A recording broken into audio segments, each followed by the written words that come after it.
Sam, I'm back.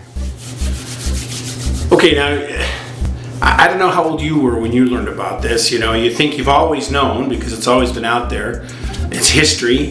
It happened before I was even born, long before you were ever born. In fact, in your lifetime, there have been other events that are probably as traumatic to learn about. For you, perhaps, the things that happened in Bosnia and so forth.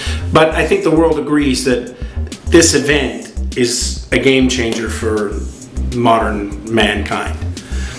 When I was probably 8 or 9, when all this BS was going on I told you about, somewhere along the line in school, I learned about the Holocaust and what the Germans had done.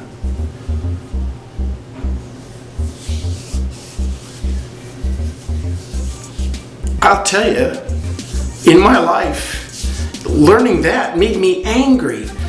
And you know what's really weird? It didn't make me angry at the Germans.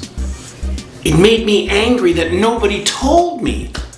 I know that sounds strange, but I think part of me felt like, who kept this from me? How come I didn't know this? You know, I mean, even as a boy, I guess I was aware of where I stood in relation to the rest of everybody, and always wanted to find my place in relation to everybody, and learning that this massacre had gone on and that so many millions had been slaughtered and killed and nobody bothered to tell me, it really angered me. It was like, what?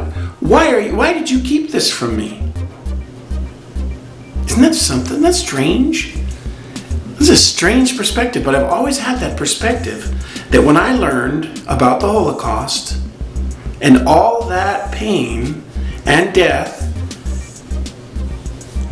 I was angry that nobody had told me before. As if all my life, what, 8, 9 years, they've been keeping it from me. It was important to me for some reason. Well, you know, when I went to Germany, I had to go to Dachau. I had to go to one camp at least, you know, to really see where it happened.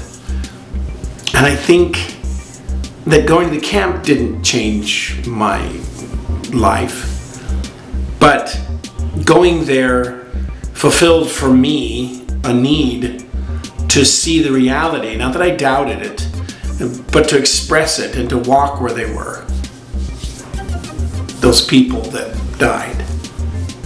And recognize, really bothers me, Sam. It has my whole life. You know, I don't believe in reincarnation, but I tell you, if I had been anywhere before, I was in one of them camps. I really think that, because I could just identify with those people and what they went through and how they were mistreated by people that love their children, people that love their wives, men that love their wives, love their children, slaughtered them and could view them as less than human.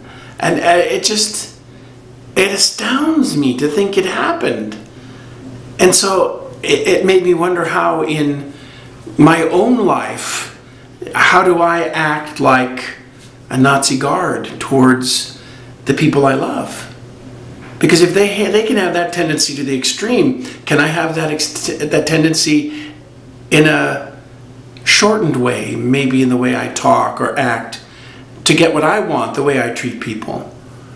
I really saw it as a practical thing to kind of understand. Now, I don't go around like a Nazi guard, don't get me wrong, but you know, we all have a little Nazi guard in us, right? I mean, you know, you must have in your studies of psychology seen the study that was done by Zimbardo at Stanford, where they did the prisoner thing, where he assigned some people roles as prisoners and some as guards, and how they took on the roles.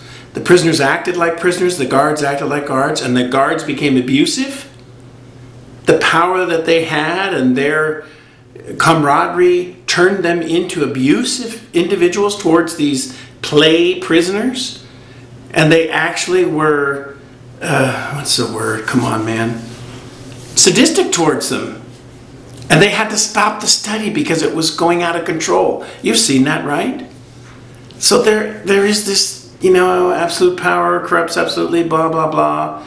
There's something in us that wants to dominate passively, aggressively, or aggressively, whatever.